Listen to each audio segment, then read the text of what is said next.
Big boss OTT 2 winner Elvish Yadav rave party के दौरान अपने दोस्तों के साथ स्नेक वाइन के मामले में फंसे हैं। आरोप है कि एल्विश सांप के जहर को सप्लाई करते थे।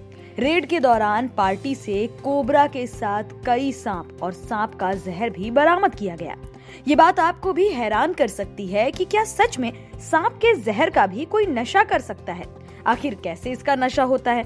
ये स्नेक वाइन है क्या और कहाँ मिलती है? इसका शरीर पर क्या असर पड़ता है?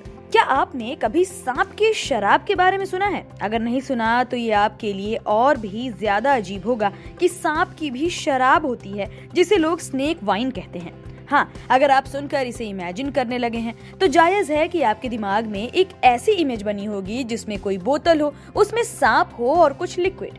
स्नेक वाइन कई अलग अलग तरीकों से तैयार की जाती है। हालांकि बताया जाता है कि सबसे फेमस है चावल वाइन या किसी दूसरे अल्कोहल के जार में पूरे के पूरे जिंदा सांप को डालना। वाइन जार में कुछ स्पेशल टेस्ट बढ़ाने के लिए कुछ जड़ी बूटियां और मसाले भी मिलाए जाते हैं। इस सांप की शराब को तैयार करने के दूसरे तरीके में सांप का असली खून भी शामिल है।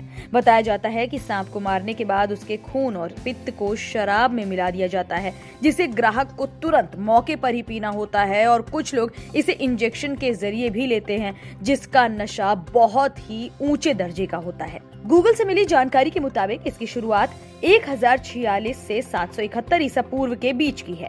इसे दवा की तरह इस्तेमाल किया जाता था, लेकिन धीरे धीरे ये नशे की चीज बनती गई। चावल की वाइन में इथेनॉल की मात्रा सांप के जहर को कम कर देती है, लेकिन इसे पूरी तरह सुरक्षित तब भी नहीं माना जाता।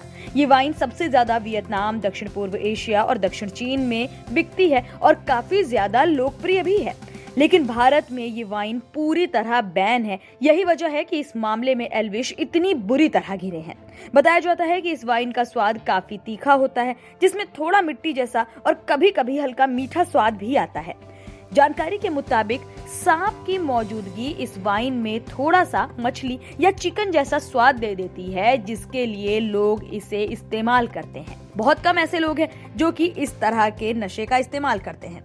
नशे की सीमा के पार जाने के लिए लोग ततैया के डंक, सांप और बिच्छू के जहर का इस्तेमाल करते हैं। हाँ, ये नशा जान के लिए जोखिम भरा ही होता है, क्योंकि सांप के जहर की खुराक का कोई पैमाना नहीं होता। लिहाजा अगर किसी के भी शरीर में ये स्नेक वाइन, जिसमें जरा सी भी जहर की मात्रा ज्यादा है, चली जाए तो उस इंसान की जान जा सकती है।